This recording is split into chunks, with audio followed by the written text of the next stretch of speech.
예수를 믿는다는 것은 예수님의 이름으로 사는 것입니다. 나 자신이 죽고 예수님의 이름으로 사는 것, 이것이 예수님을 믿는 것입니다. 성경은 예수님을 믿는 그 사람들, 예수님의 이름으로 산 수많은 믿음의 기록들이 성경에 나와 있습니다. 성경에 보면 아브라함, 이삭, 야곱, 모세, 기드온, 바락, 삼손, 사무엘, 수많은 기록들이 특별히 나와 있는데 히브리서의 믿음의 장에서 기록되고 있습니다. 그래서 그 믿음의 사람들이 마지막에서 뭐라고 표현했냐면, 그들은 세상이 감당치 못한 사람들이다. 왜? 하나님의 이름으로 살았기 때문에. 세상이 감당치 못한 믿음의 사람들이었다라고 이렇게 기록하고 있습니다. 여러분, 오늘 특별히 하나님의 이름으로 산 인물 중에 한 명인 다윗, 가장 유명한 그 골리앗과의 싸움에서 그 대결, 그 흥미진진한 이 말씀을 통해서 하나님의 이름으로 산 다윗의 삶, 그 장면을 통해서 저와 여러분이 주신 하나님의 말씀의 은혜가 되고 도전되는 귀한 시간 되기를 소원하고 기도합니다. 하나님의 이름으로 첫 번째는 하나님을 사랑하는 패기가 있어야 한다는 겁니다. 자, 43절을 같이 한번 읽어봅니다. 43절 시작. 블레셋 사람이 다윗에게 이르되 네가 나를 개로 여기고 막대기를 가지고 내게 나왔느냐 하고 그의 신들의 이름으로 다윗을 저주하고, 그 앞절 26절도 한번 읽어봅니다. 시작. 다윗이 곁에 서 있는 사람에게 말하여 이르되 이 블레셋 사람을 죽여 이스라엘의 치욕을 제거하는 사람에게는 어떠한 대우를 하겠느냐? 이 할례받지 않는 블레셋 사람이 누구이기에 살아계신 하나님의 군대를 모욕하겠느냐? 아멘.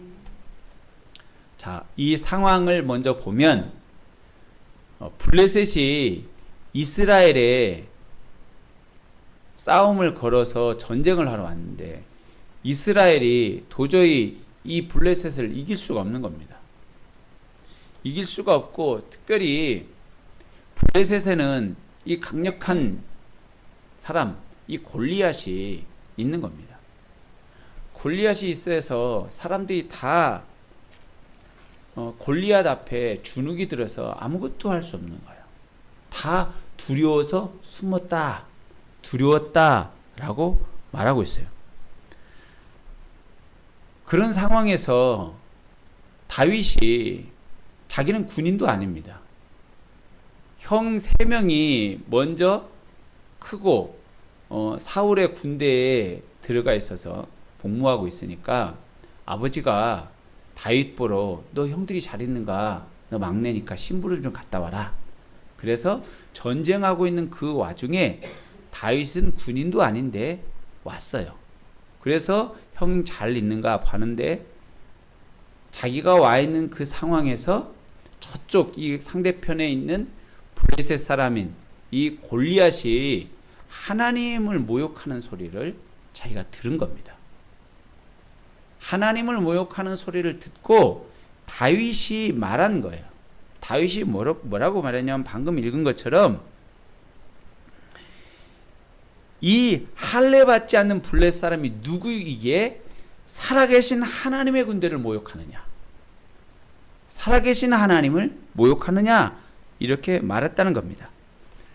살아계신 하나님을 욕하니까 견딜 수가 없는 거예요. 내가 사랑하는 분이 하나님인데, 주님인데 그분에 대해서 욕하니까 참을 수가 없는 거예요. 여러분은 예수님을 욕하거나 예수님에 대해서 사람들이 뭐라고 하면 막 울분이 나고 속이 막 벌렁벌렁거리며 막 주먹이 막 가만히 있지 못하고 하는 그런 마음이 느껴집니까? 뭐 그러든지 말든지 그런 사람도 있고, 아니면 정말 울분이 있는 사람도 있을 겁니다. 그런데 여러분이 정말 사랑하는 여러분의 가족이나 여러분의 정말 사랑하는 자녀나 남편과 사랑하는 누구한테 누가 길 지나다가 뺨을 한 대 때렸어요. 그러면 가만히 있겠어요, 여러분? 여러분 웬만하면 다 욕을 해대고 웬만하면 조폭을 해도 여러분 한 번이라도 여러분이 욕을 해대고 손짓을 하고 싸움을 붙었을 겁니다. 하나님을 정말 사랑한다면 그 모욕 앞에서 다윗이 했던 이 고백이 이해가 되는 겁니다. 여러분, 그래서 그 사랑은 아가서에서 보면 사랑을 뭐라고 했냐면 죽음같이 강하고 그랬어요. 사랑의 정도가 얼마나 크냐? 죽음같이 강하다는 겁니다. 그래서 다윗이 이스라엘을 모욕하는, 살아계신 하나님을 모욕하는 그 골리앗을 참을 수가 없어요. 그래서 내가 이 모욕하는 이스라엘을 모욕하는 이 골리앗을 내가 싸워야겠다 이렇게 얘기해요. 근데 한 번만 얘기한 게 아니에요. 자기가 얘기하고 형 엘리압과 형들 앞에서 얘기하고 또 사람들 앞에서도 얘기합니다. 백성들 앞에서 또 듣도록 하나님을 모욕한다. 내가 골리앗하고 싸우겠다. 이전같이 얘기했다고 했어요. 그 다음에 다시 또 다윗이 그렇게 얘기하니까 사울 왕이 다윗을 부릅니다. 그러면서 다윗이 한 얘기를 다시 한번 듣는데 똑같이 다윗은 얘기해요. 내가 하나님을 모욕하는 이 골리앗과 싸우겠습니다. 얼마나 주님을 사랑하기에 이 마음이 있었냐 이거예요. 여러분, 사랑이 얼마나 귀하고 그 마음이 강하길래 이 마음이 있었냐 이거예요. 여러분, 이 깊은 사랑이 오늘 저와 여러분의 사랑이 되기를 소원합니다. 예수님 이렇게 사랑하십니까? 그러면 목숨도 아까워하지 않길 바랍니다. 목숨도 아까운 게 아니라 우리는 시간도 아까워요. 예수님한테 드릴 시간도 아깝고 다 아까워요. 예수님 앞에 하는 말씀 읽는 것도 아까워요. 예수님은 내게 죽음처럼 강한 존재가 아니라 예수님은 나에게 주일날 한 번 만나는 어떤 그냥 대상일 뿐이에요. 여러분, 정말 주님을 정말 사랑한다면 다른 것을 아까워하지 않길 바랍니다. 말씀을 읽는데 생명을 쓰세요. 잠을 물리치세요. 내 모든 시간과 에너지를 주님한테 쓸 수 있길 바랍니다. 이것이 사랑하는 거예요. 자, 사랑은 드러낼 때 찐사랑이 되는 거죠. 자, 여러분, 다윗이 사울왕 앞에 나가니까 사울왕이 말립니다. 오히려 사울왕이 뭐라고 말하냐면 너는 소년이고 골리앗은 어려서부터 용사다. 골리앗은 어려서부터 전쟁에 특화된 사람으로 지금 훈련받았는데 너는 지금 양치기 아니냐? 나가면 너 죽어. 사울왕이 우리 말립니다. 근데 다윗이 뭐라고 말하냐면 36절을 같이 한번 읽어볼까요? 시작. 주의 종이 사자와 곰도 쳤은즉 살아계신 하나님의 군대를 모여가는 이 할례 받지 않는 블레셋 사람이리까 그가 그 짐승의 하나같이 되리이다. 아멘. 내가 양을 치면서 양을 삼키려 하는 사자, 곰 내가 물리쳤다는 거예요. 똑같이 하나님의 군대를 모욕한 이 할례 받지 않은 블레셋 사람도 내가 물리칠 수 있습니다. 다윗은 골리앗이 정말로 보기에도 두렵고 힘든 도저히 상대에서 어려운 것임을 다윗도 눈으로 봤죠. 그럼에도 불구하고 다윗은 나가는 거예요. 그 사랑의 정도가 얼마나 크기에 사랑도 아무리 커도 여러분 어떤 한계에 도달하면 자포자기하는 사람도 많아요. 그런데 다윗은 자포자기하지 않고 숨겨두고 짝사랑처럼 끙끙한 게 아니에요. 표현됐다라는 사실입니다. 표현된 사랑이 찐 사랑인 줄 믿기를 바랍니다. 다윗은 그래서 내가 나가겠다라는 겁니다. 죽을지라도 설령 골리앗에게 그 칼에 창에 맞아 죽을지라도 나 싸우고 나가겠다 이거예요. 표현되지 않은 사랑은 진짜 사랑이 아닙니다. 그래서 하나님께서 아브라함을 테스트합니다. 아브라함을 75세에 불러서 100세의 아들을 주죠. 아들을 주는데 이 아들이 잘 자라고 무럭무럭 자라서 10대쯤 됐을 때 하나님이 보시기에 아브라함을 믿음의 사람으로 키우고 열국의 아버지, 민족의 믿음의 아버지로 키우려고 하는데 이 사람이 진짜 이 아브라함이 나를 사랑하는지 한번 봐야겠다는 거예요. 그래서 하나님께서 아들 이삭을 번제로 드리라 이렇게 얘기합니다. 그러니까 아브라함이 어떻게 합니까? 그전에는 자기 부인도 자기 여동생이라고 속이고 이전에는 그랬어요. 그런데 지금은 안 그래요. 그 말 듣자마자 다음날 바로 새벽 일찍 일어나서 이삭과 함께 모리아 산으로 바로 갑니다. 모리아 산으로 가서 모리아 산에서 주저하지 않고 아들 이삭을 칼로 잡아서 번제로 죽여서 드리려는 거예요. 그러니까 이 아들 이삭을 이 칼로 치려는 그 순간에 결정적인 순간에 하나님께서 말씀하는 거예요. 아브라함아, 아브라함아, 이삭에게 손을 대지 말라. 네가 내 아들, 내 독자를 내게 아끼지 아니하였으니 이제 네가 나를 사랑한 줄 내가 아노라. 여러분, 사랑이 표현될 때 아브라함이 하나님을 사랑하는 것이 검증되었다는 사실이에요. 여러분, 사랑이 하나님께 표현될 수 있기를 바랍니다. 어떠한 모습은 어떠한 형태로든 다양하게 표현할 수 있기를 바랍니다. 내가 사랑한다고 그러는데 표현하지 않는 것은 그건 진짜가 아니에요. 어쩌면 그것은 입으로만 하는 것이지 진짜 사랑이 아닌 것입니다. 이 은혜가 있기를 바랍니다. 그래서 여러분, 스데반이 최초의 순교자인데 여러분, 순교자 스데반에 볼 때 스데반이 처음에 7 집사 중에 한 명 최초로 집사로 임명받았는데 스데반이 어떻게 했습니까? 하나님의 말씀을 담대히 전했을 때 담대히 전함에도 불구하고 오히려 대제사장의 미움을 받아서 감옥에 갇혔죠. 그리고 스데반이 감옥에 갇히고 그들 가운데 있을 때 스데반이 빠져나올 수 있는 기회가 있었어요. 그런데도 불구하고 스데반이 조금만 자기가 숙이고 자기가 예수님에 대해서 뭘 말하지 아니하고 내가 좀 잘못 생각한 것 같아. 그냥 입만 다물고 있어도 스데반은 살았을 수도 있습니다. 그런데 주님의 사랑이 크니까 설령 돌 맞아서 나를 죽이려는 그 사람들 앞에서도 전혀 스데반은 기죽지 않았습니다. 그래서 예수님의 사랑에 대해서 담대하게 말합니다. 너희가 십자가에 못 박혀 죽으신 예수 그리스도가 다시 부활하셨다.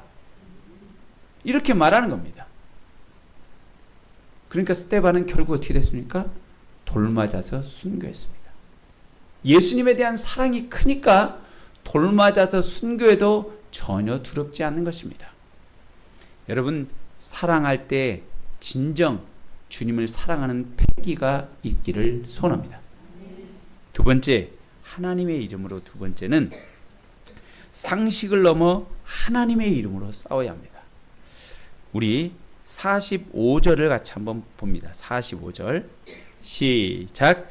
다윗이 블레셋 사람에게 이르되 너는 칼과 창과 단창으로 내게 나오거니와 나는 만군의 여호와의 이름 곧 내가 모여가는 이스라엘 군대의 하나님의 이름으로 내게 나아가노라. 아멘. 자, 다윗이 블레셋 골리앗 사람에게 나아갑니다. 그런데 여러분, 골리앗이 얼마나 크냐? 골리앗은 4절에 보면 뭐라고 하냐면 가드 사람인데 키가 6규빗 한 뼘이래요. 여러분, 1규빗은 남자 이 중지로부터 여기 팔꿈치 끝까지입니다. 보통 45cm 많이 얘기하고 있어요. 45cm니까 45 곱하기 여러분 6 해보세요. 4, 6이 24죠. 거기다 6, 5, 30. 그러니까 2m, 거의 3m인 거예요. 3m. 지금 시대도 3m 사람 구하기 힘들어요. 그런데 몸이 느리는 게 아니라 용사야. 엄청 특화된 겁니다. 전쟁에 특화된 사람이에요. 이 3m짜리하고 이제 이 10대 전쟁을 연습해보지 못한, 그리고 무기도 변변치 않는 이 다윗이 골리앗 앞에 나가는 거예요. 이건 게임 끝입니다. 도저히 싸울 수가 없는 것이고, 골리앗은 갑옷을 입고 있어요.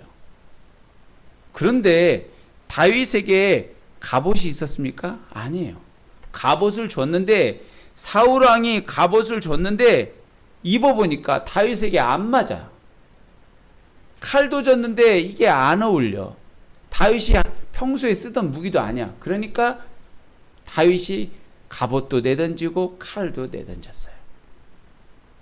그런데 오직 다윗은 어떻게 했습니까?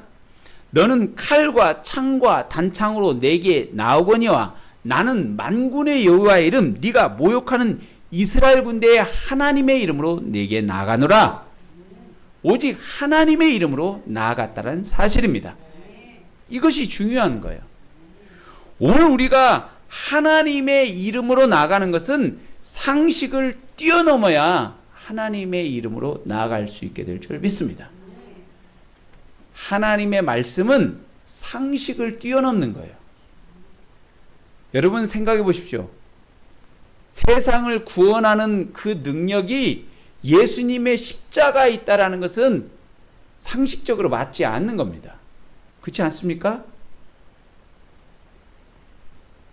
우리가 보기에 세상을 구원하는 것은 정말 똑똑한 대통령이 나와서 어떤 걸 다스리고 힘 있는 어떤 사람이 나와서 세상을 건지는 것 같지만, 세상이 그걸 건질 수가 없다는 거예요. 사람을 죽음으로부터 건질 수 있는 방법은 똑똑한 왕도 못해요. 자기도 못하는데. 이 생명을 살리는 방법은 예수님의 십자가밖에 없다라는 것입니다. 근데 이것은 상식이 아닌 거예요. 상식이 아니니까 이 성경이 어려운 겁니다. 그러니까 여러분, 성경 잠이 안 올 때 성경을 봐야 돼. 그러면 잠이 오는 거예요. 제가 이전에도 한번 얘기했지만, 여러분, 제가 고3 하면서 대학교 들어가려고 그러는데, 고3 3월달에, 2월달에 그런 생각이 들었어요. 아버지가 나를 전주 시내로 보내줬는데, 내가 대학을 꼭 재수 안 하고 합격을 해야 하는데, 이게 무슨 방법으로 합격할까? 근데, 물론 공부는 또 열심히 하긴 했지만, 그래도 마음이 불안한 거야. 내가 믿으니까 성경을 읽도록하면 하나님 혹시 합격해 주지 않을까? 그래서 성경을 꼭 읽도록해야겠다. 그리고 하나님 꼭 합격해 달라고 해야지. 그런데 이 성경을 읽도록을 이제 그때부터 하기 시작했는데 너무 힘든 거예요. 밤마다 이게 성경을 한 장씩 읽으려고, 성경 공부 이제 공부하면서 한 장 읽으려면, 자기 전에 읽으려면 꼭 한 장을 읽으려다 꼭 자요. 보통 하루에 7, 8장 이렇게 읽어야 성경이 마무리되는데, 한 장이 딱 꼭 자고 꼭 자요. 왜냐면 너무 어려워. 이게 처음에 보면 창세기 맨날 아브라함이 못 낳고, 마태복음 못 낳고 이게 이해도 안 되고, 수학이나 국어 같으면 문제가 따따따따해서 연결이 되는데 이건 도대체 이해를 할 수가 없어요. 여러분, 지금도 그렇지 않습니까? 이게 이해가 돼야 성경을 읽지. 이해가 안 되니까 재미가 없는 거예요. 왜요? 상식을 뛰어넘기 때문에 그렇습니다. 어떻게 여러분, 홍해바다를 가르는 방법은 지금 이 시대도 안 되는 거예요. 다리를 와서 빨리 건너가고 배를 타고 건너가야지, 하나님의 방법은 그게 아니에요. 다리도 필요 없어요. 배도 필요 없어요. 그냥 하나님이 동풍을 명해서 갈라버리면 되는 겁니다. 광야에서 여러분 40년 동안 이스라엘 백성들이 먹고 살아야 하는데 매일매일 하나님이 도시락을 공급해 줘야 하는데 도시락이 어디 있어? 식당도 없고 공장도 없는데 차량도 없는데. 근데 하나님 어떻게 합니까? 하늘에서 맨날 만나가 내려. 가시 같고 거칠거칠한 그것을 다 갖다가 자기들이 먹는 겁니다. 요리를 해 먹어요. 메추리기도 하나님께서 보내시는 겁니다. 성경은 상식을 뛰어넘는 사실을 믿기를 바랍니다. 상식을 자꾸 생각하는 사람들은 하나님의 역사를 볼 수가 없어요.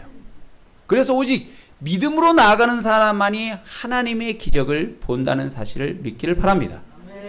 다윗이 골리앗 앞에 나갔을 때 상식적으로 얘기하면 어떻게 하냐면 다윗이 여러분 정말 가서 다윗이 골리앗 앞에 가서 자기는 어리지만 골리앗한테 사정을 해서 오늘 우리 좀 어떻게 봐주면 안 돼? 어린 양을 피우거나 재롱을 피워서 하는 방법밖에 없어요. 이것은 싸움에서는 안 되는 거예요. 싸움하면 오히려 다쳐요. 그런데 다윗은 상식이 아니에요. 믿음으로 나아갔기 때문에 승리하게 된 것입니다. 저와 여러분의 상식을 뛰어넘을 수 있기를 바랍니다. 아멘. 그러니까 여러분 더 어려울 때 예수님을 더 붙잡아야 돼요. 바쁠 때 예수님을 붙잡아야 될 줄 믿습니다. 바쁘면 예수님은 건너뛰고, 바쁘면 시험 볼 때면 예수님 안 믿고 건너뛰고, 고3 되면 주님을 떠나고 그런 게 아닌 거예요. 예수 그리스도를 더 붙잡아야 될 줄 믿습니다. 더 힘들 때 예수님을 붙잡아야 승리를 경험하게 될 줄 믿습니다. 내 힘으로 하면 하나님의 역사는 나타나지 않아요. 그러나 어떻게 해서든 되긴 될 거예요. 어떻게든. 그러나 하나님의 은혜가 아닌 내 힘으로 하니까 그것이 힘들고 고생하고 내 삶이 괴로운 뿐인 것이에요. 하나님의 기적을 보고 하나님의 영광을 보려면 믿음으로 나아갈 수 있기를 바랍니다. 그래야 기적을 보게 되는 것입니다. 여러분, 갈렙이 어떻게 했습니까? 이스라엘 사람들이 가나안 땅에 들어가려고 했는데 하나님께 먼저 말하죠. 오늘 우리 12지파 뽑아서 먼저 한번 가보고 오면 안 돼요? 그러니까 그래 하나님, 그래라.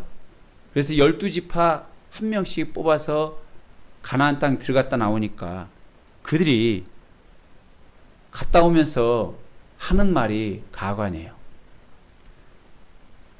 우리는 능히 올라가서 그 백성을 치지 못하겠습니다. 그들은 우리보다 강합니다. 거기는 네피림 후손이라는 아낙 자손 거인들이 있는데 우리 스스로 보기에도 메뚜기와 같이 우리가 보이니 그들이 보기에도 우리가 그와 같을 것입니다.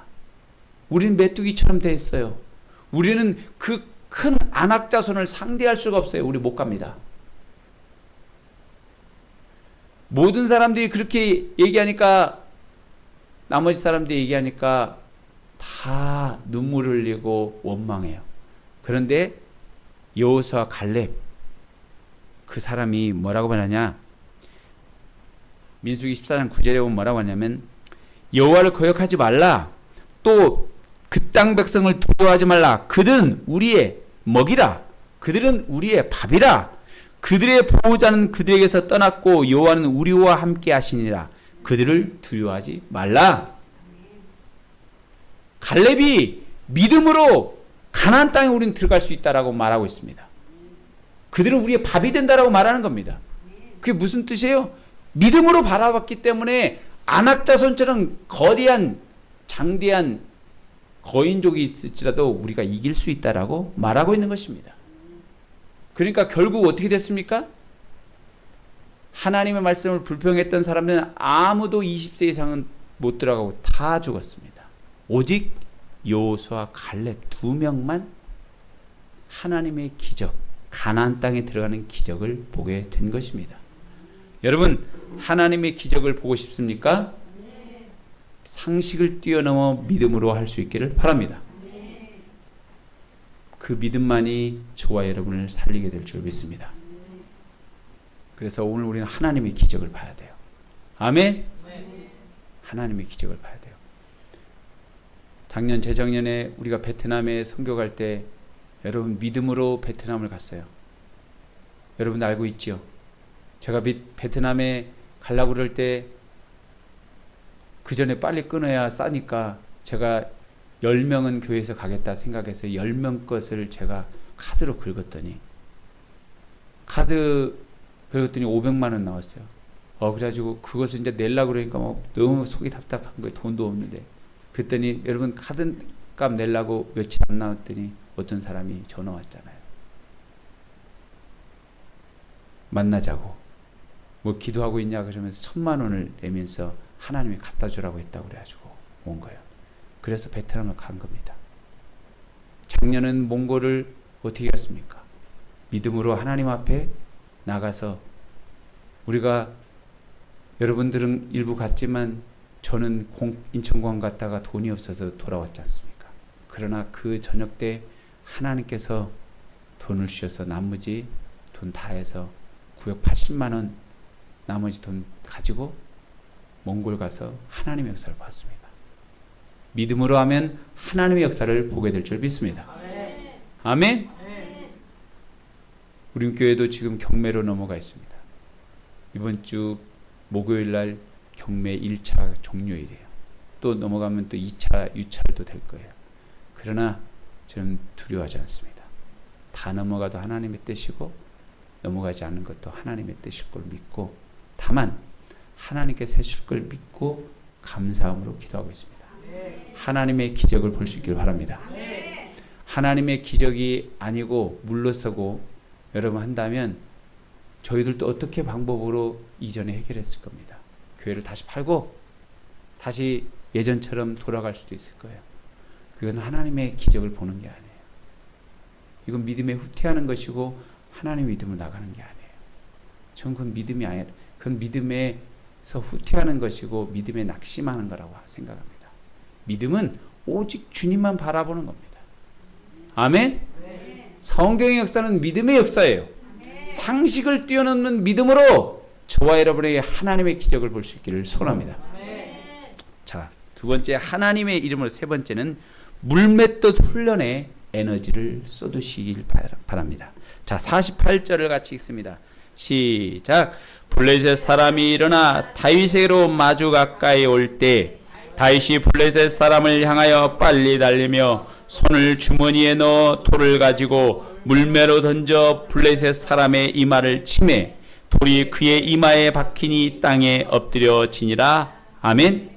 자, 블레셋 사람에게 다윗이 나갑니다.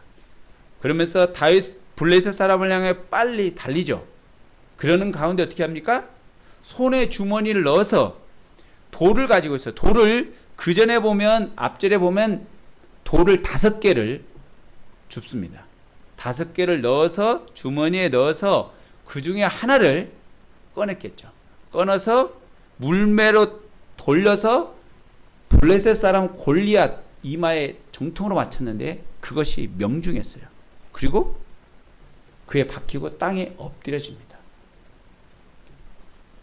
다윗이 믿음으로 나갔고 그가 평소에 연습한 이 물매를 던지는 그 파워, 에너지, 힘으로 골리앗을 쐈는데 하나님께서 힘을 주셔서 골리앗을 쓰러뜨리게 한 겁니다. 분명 하나님이 역사하셨기 때문에 이건 된 것입니다.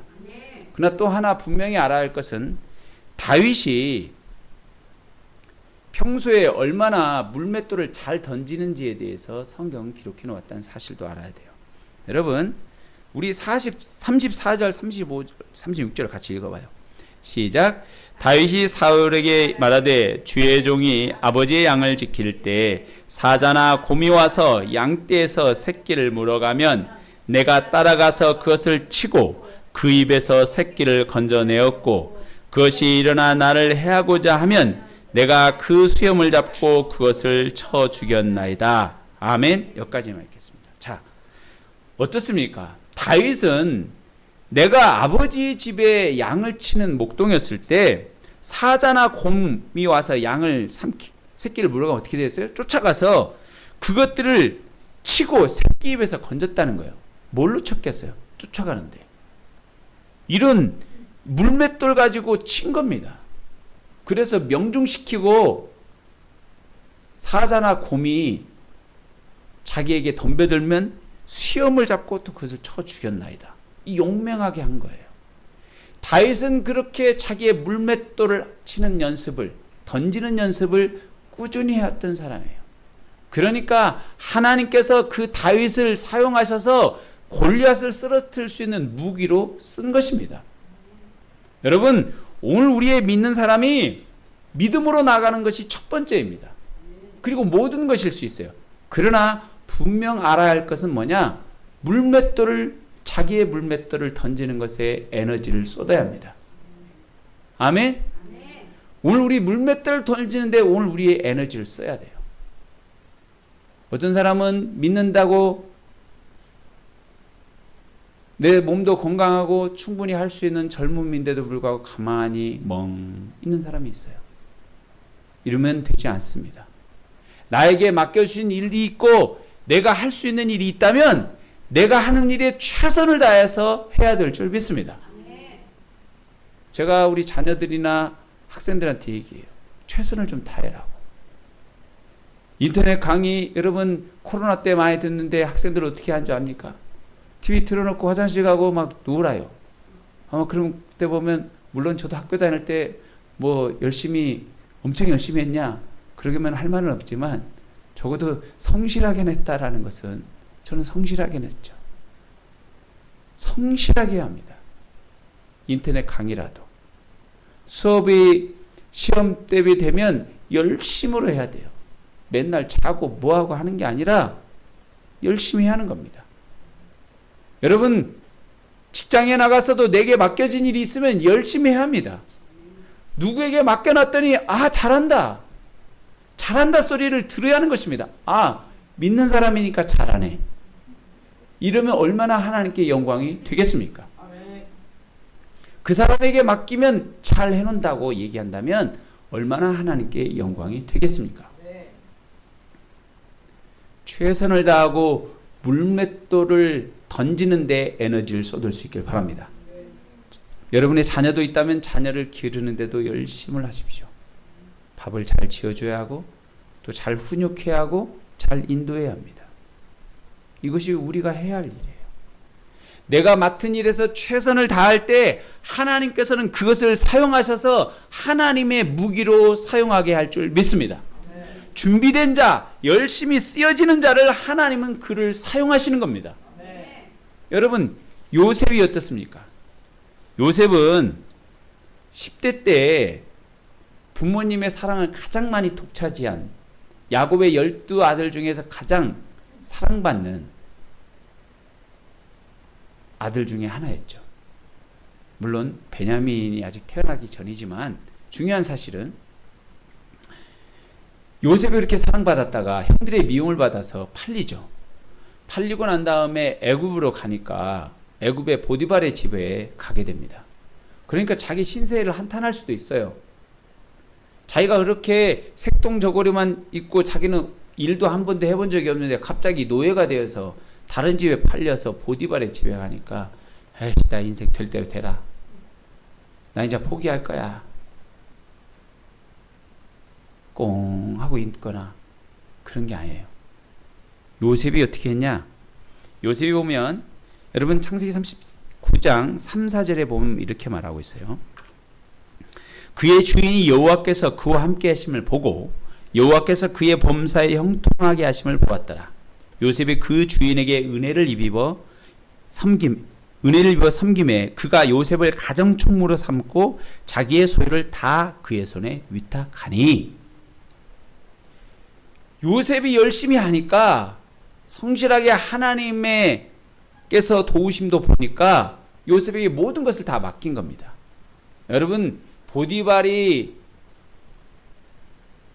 이 애굽의 우리 바로의 측근이고 굉장히 높은 직에 있는데 그 집안이 얼마나 잘 살고 많은 노예들도 있겠어요. 근데 그 가정에 총무라는 거예요.